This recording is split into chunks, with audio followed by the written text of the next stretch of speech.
Rasulullah sallallahu alaihi wasallam yu ahsanan nasi, api-api manusa apane kholqon bentuk fisike, wa khuluqon dan perilaku sosiale. Kholqon itu bentuk napa? Fisik. Iku namane kejadiane, wa khuluqon itu perilaku sosial utawa akhlake. Jadi Nabi secara fisik ya sangat baik, secara perilaku juga sangat baik. Jadi enggak boleh Nabi kecilnya nyolong mboten mungkin, terus Nabi elek pesek mboten mungkin. Jadi Nabi fisiknya ya ideal, perilakunya ya ideal, baik setelah diangkat jadi Nabi maupun sebelumnya. Wa ahdahum, nah ini dari kata ahda, afal tafdil, afdal. Wa ahdahum lan luweh untuk petunjuk enas. Ya kados azkahum wong paling bersih, ahdahum wong paling untuk hidayat, wa ahdahum lan luweh untuk hidayate manusa ilal haqqi maring dalan hak, turukon apane dalane. Ya jadi wong nak terlalu bersih wong Arab muni askahum apa? Kalau terlalu berhidayat wong muni apa? Ahdahum napa? Jadi afal tafdil sangka bina nakis napa? Afal tafdil sangka bina nakis. Ahda farabbukum a'lamu biman huwa ahda sabila utawa aska napa?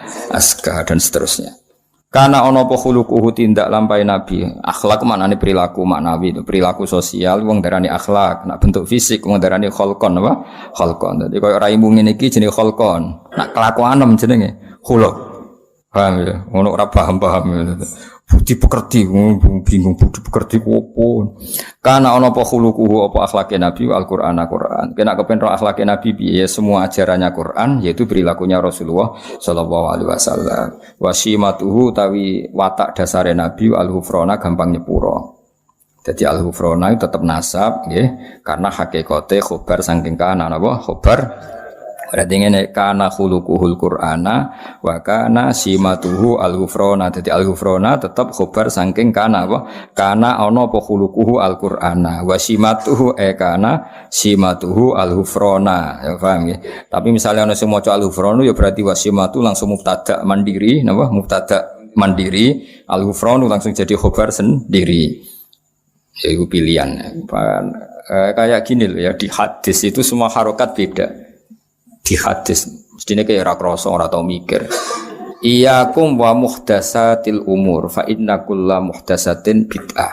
Itu kalau Mbah Mun baca wa kullu bid'atin dolalah. Rata-rata kalau Kiai Alim baca wa kullu bid'atin dolalah. Tapi banyak langsung banting setir, mbok krana alim, mbok krana bodho ora roh, langsung wa kullu bid'atin dolalah. Nah, kalau yang banting setir berarti dia jadi mubtada sendiri. Tapi sebetulnya di semua rata-rata ahli hadis bacanya nasab.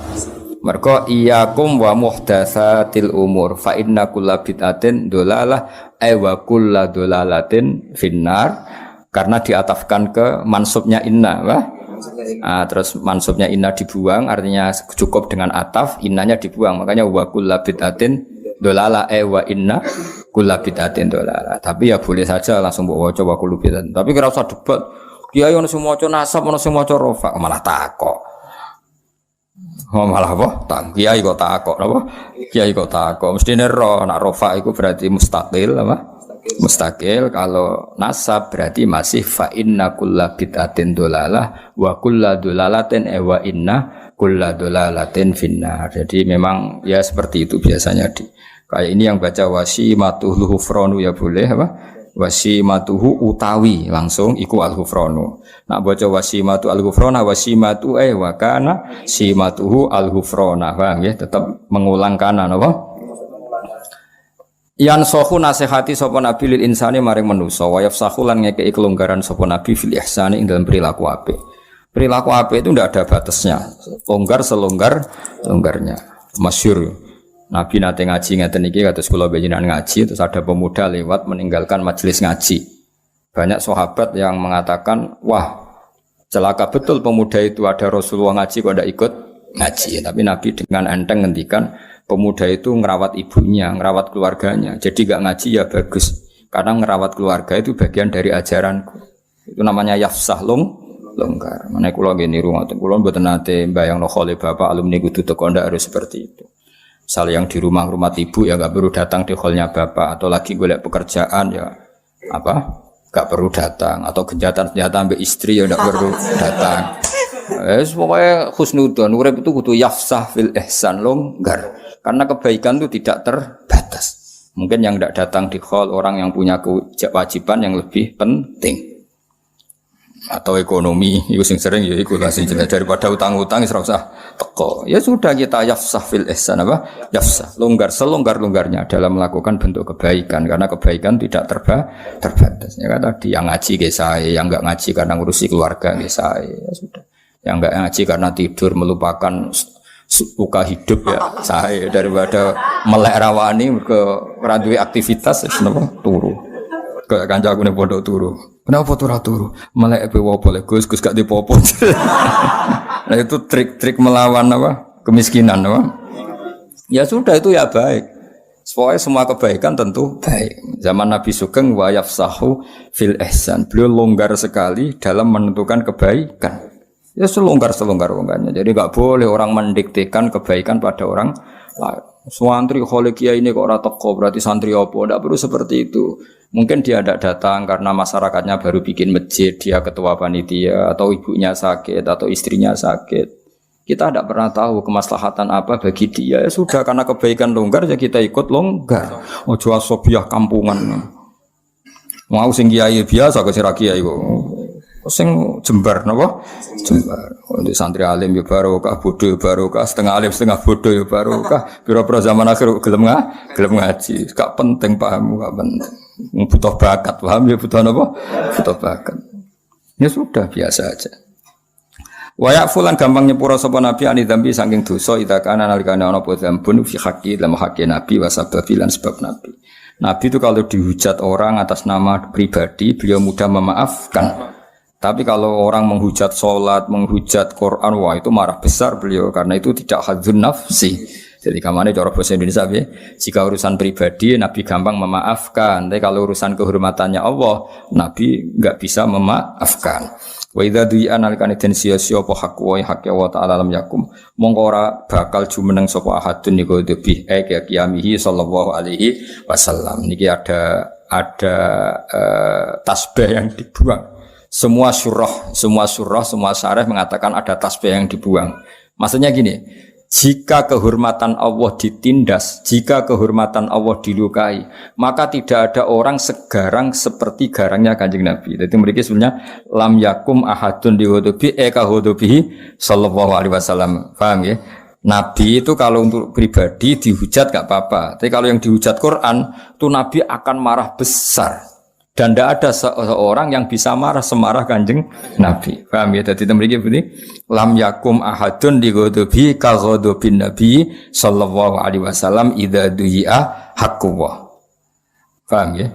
Jadi kamane sampean nak dadi kiai tenan niku misale nyeluk santri rapati cepet iku biasa. Tapi nek ana santri kok ora subuh cepet-cepet kowe tersinggung. Mergo gak subuh cepet-cepet itu yang dilanggar haqqullah. Tenak gaeno kopiku iku khadun nafsi. Orang harus bisa membedakan. Ketika aku ngongkon santri untuk bikin kopi saya kok terlambat, saya harusnya biasa. Jadi ketika mereka sering sholat subuh terlambat, saya harus tersinggung karena sholat subuh itu hakwa, apa? Hakwa. Sementara bikinan kopi itu khadun nafsi. Iku ki waras, nek ngono iku makome waras, apa? Waras. Ya sudah harus seperti itu, harus dilatih, nafsu kamu dilatih. Dilatih ben waras maksudnya cuma dikembang ngono apa? Ya jelas ya. Jadi itu ada tasbih yang dibuang mestinya redaksinya bi wa idza du'a haqqu lam yakum ahadun di ghadabi ka ghadabihi sallallahu alaihi wasallam. Jadi kamane Nabi mudah memaafkan kalau itu urusan apa? Pribadi, tapi kalau haqqu yang ditindas atau disepelekan itu Nabi akan marah besar. Dan ketika beliau marah besar tidak ada seseorang yang bisa marah seperti marahnya Kanjeng Nabi. Itu masyhur itu ikhmar wajh, Nabi tersinggung betul. Misalnya Nabi misalnya Mulang itu mengajar, khutbah itu kan mengajar dulu. Khutbah itu dibuat cara Nabi untuk mengajar. Beliau sedang nerangkan iddah itu kayak apa, tolak itu kayak apa, riba itu kayak apa. Kalau wong dolanan pulpen, sepele lah. Bahkan orang yang bilang ke temannya ansit, Nabi ngedikan ke menang. Itu malah diseneni sing ngomong. Padahal ngomongnya ngomong baik supaya temannya diam. Makanya Nabi dalam hal ilmu itu paling fanatik. Idza qulta li sahibika yaumal jumati ansit wal imam yahtub faqad lahad. Masyhur itu kan ada pas Nabi nerangkan ilmu ada yang main pasir. Pasir di garis-garis yang dulu kan enggak ada keramik. Itu Nabi duka betul. Karena Nabi tidak ingin ilmu yang luar biasa wahyu itu orang mendengarkan sambil dolanan pulpen, dolanan kertas, dolanan pasir itu tersinggung betul. Jadi Nabi kalau urusan ilmu itu tersinggung. Bahkan ketika khutbah kalau wong kajian, ya menang-menang Nabi ngendikan, sing mengingatkan kebaikan pun ini dimarahi sama Nabi. Karena apa? Tetap dia menyaingi ngendikan kan? Apapun niat baiknya ini kan tetap jadi ngendikan tandingan kan? Lho kowe ngandani kancamu ya tetap jadi ngendikan tandingan. Ya sudah harus menang semua. Kalau itu ada yang ngomong salah dibaro, dianggap wong liya. Makanya saya termasuk orang yang fanatik seperti itu. Saya beberapa kali ngajar di sarang, misalnya ada anak terlambat terus salaman sama saya rata-rata menolak karena enggak fair. Wong yang datang awal saja enggak saya beri hak salaman, kok yang terlambat malah tak beri hak salaman, itu kan enggak fair. Kan lucu kan, masa yang terlambat malah punya hak salaman. Hal seperti itu harus fanatik. Apalagi yang terlambat itu menyita perhatian yang sudah hadir, itu enggak boleh. Seperti tadi, kenapa? Nabi ketika khutbah ada orang yang mengingatkan orang lain bilang ansit, itu kan peringatan yang baik. Tapi Nabi mengatakan fakot laghut, kamu salah apa? Jadi itu menunjukkan betapa fanatiknya Nabi kalau urusan ilmu, enggak nerima. Kalau ada orang ngaji enggak fokus itu enggak nerima. Mergo Nabi sesuai garisnya Allah Taala, inna fi dzalika ladzikra liman kana lahu qalbun aw alqasam'a wa huwa syahid. Jadi Quran itu bisa manfaat bagi orang yang hatinya kalau mendengarkan fokus, aw alqasam'a wa huwa syahid. Syahid itu kamane fokus. Wah, itu kali itu Nabi marah besar. Makanya ngendikane ulama-ulama, wa idza takallama, kalau Nabi sudah ngendikan faka'an nama ala ru'usihimut thair, seakan-akan di kepala mereka ada burung yang takut terbang. Jadi sahabat itu meneng-neng. Seakan-akan di kepalanya itu ada burung yang kalau sahabat gerak, burung itu terbang. Jadi semuanya diam, seakan-akan mempertahankan burung yang takut terbang. Saking diamnya, apa? Saking diamnya itu ulama bayangkan faka'an nama ala ru'usihimut thair. Karena Nabi tersinggung betul kalau ngendikan ilmu. Bayangkan kan ngendikannya ilmunya Nabi itu kan taruhan surga dan neraka, karena beliau menjelaskan at-thariq ilal jannah, jalan menuju surga, at-thariq ila ridawah, jalan menuju diridani Allah. Kemudian disaingi ana wong kenalan, jenengan saking pundi? Nembe rawuh, kan ngenyak wong. Oh, sok ngendikane Nabi tentang surga neraka disaingi kenalan. Kenalan bareng ngaji ayo kena. Ya hal seperti itu yang awam kadang tidak barokah itu. Jadi apa ya? Sepele tapi itu mengganggu betul. Apa? Kan lucu kan, Nabi ini kan ngendikan surga neraka disaingi kenalan. Kan lucu. Kriminal besar cara zaman. Ya cuma kiai-kiai tidak perlu niru kayak Nabi ya, karena kualitas ngendikane ora kayak Nabi. Tapi orang awam ya harus tahu diri lah. Itu kan wong koyo ora ono wektu wae kenalan kok kan ya bisa itu. Man ra'ahu badihatan haba. Man desapane wong ra'ahu ningali sapa man ing Kanjeng Nabi badihatan kelan spontan haba mongko wedi sapa man ing Nabi. Wa idza ta'ala nalikane ngundang ing Nabi sapa al miskin wong miskin ajaba mongko mesti nyembadani sapa Nabi ha ing doa al miskin. Yaqulu dawu sapa Nabi al haqqa ing barang hak walau kana senajan ta ana qaulul haq ana iku murun pait. Walait mirulan tau ora tau nyimpen sapa Nabi li muslimin marang Islam ora tau nyimpen hisyan ing drengki wala duronan ora kepengin bahayani. Di hatinya Nabi enggak pernah ingin menyakiti orang lain.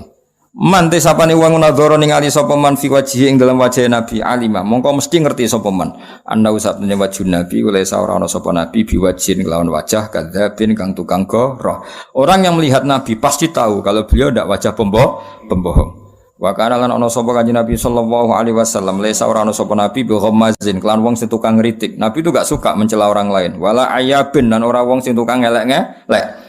Nabi gak pernah ngritik orang lain, ngelek-ngelek orang lain. Beliau hidupnya santai, rileks. Idza surra nalikane ketok seneng sapa Nabi faka anna wajhahu mongko kaya-kaya satune wajah Nabi qit'atu qamarin itu sepotong rembulan bulan purnama.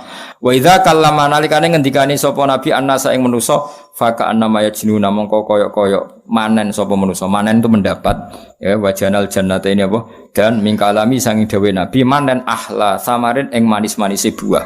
Jadi kalau Nabi sekali ngendikan, orang yang dingendikani seakan-akan memanen buah paling manis. Karena apa? Semua ngendikannya menyenangkan. Kayak kowe didhawuhi Kanjeng Nabi, wis ngendikan sak ngendikan itu semuanya indah.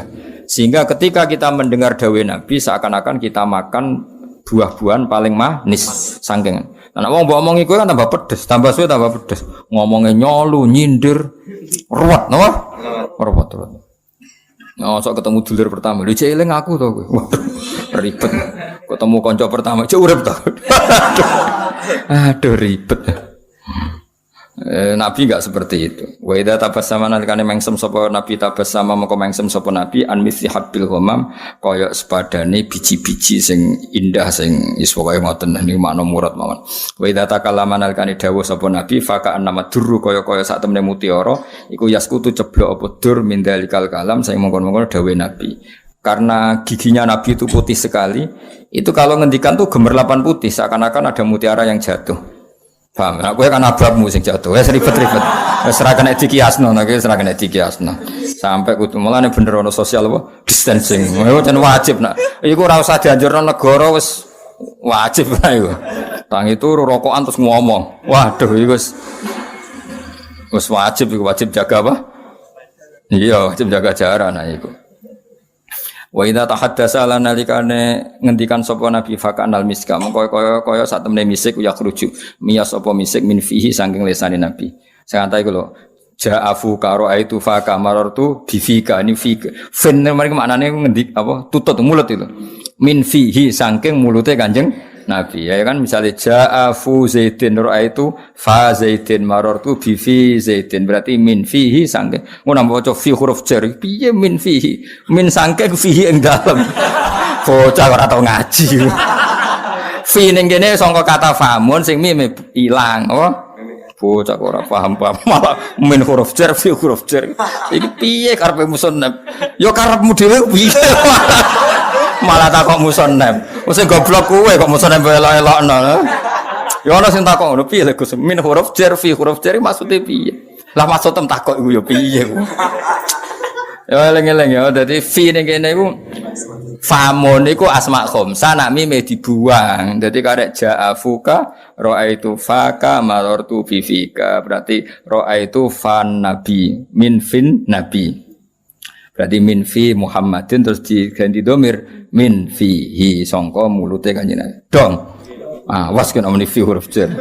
Oh, betul. Sini waris. Oh, sini waris.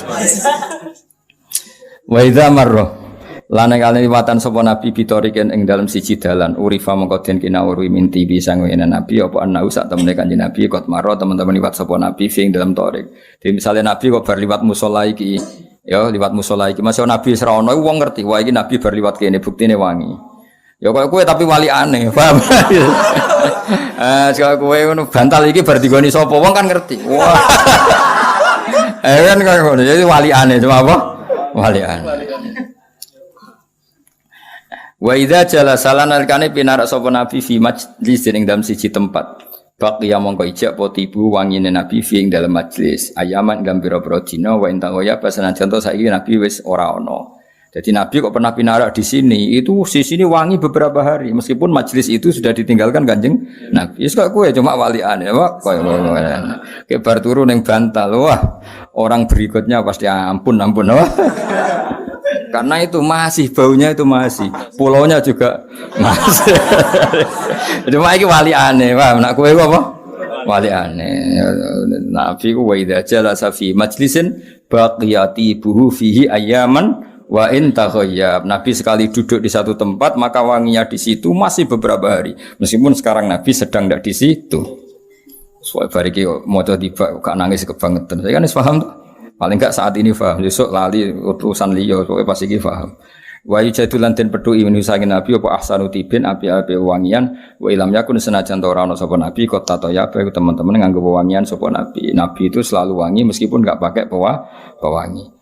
Wa idza masanal kane lumaku sapa nabi bin ashabi antarane pira-pira sahabate nabi fakanahu. Mongko kaya-kaya satemene nabi wa alqamaru rembulan benan nuju mizhur antarane lintang-lintang sing padang. Nabi kalau lewat itu seakan-akan jadi rembulan. Wa idza banan kane madhep sapa nabi lelan ing dalam wektu bengi faka'annan nasa. Mongko kaya-kaya satemene manusa minuri sangin nabi ku fi awani zuhri ing dalam wektu zuhur. Masyhur Sayyidah Aisyah itu pernah jatuh sesuatu karena malam-malam enggak ada lampu ini nyeluk. Ya Rasulullah sini. Iku kena go goleki barang iki. Lah anak kowe sing teko tambah peteng kabeh wae. Jadi enak sampai segitunya saking padangnya wajahnya Nabi. Wa kana lan sapa kanjeng Nabi sallallahu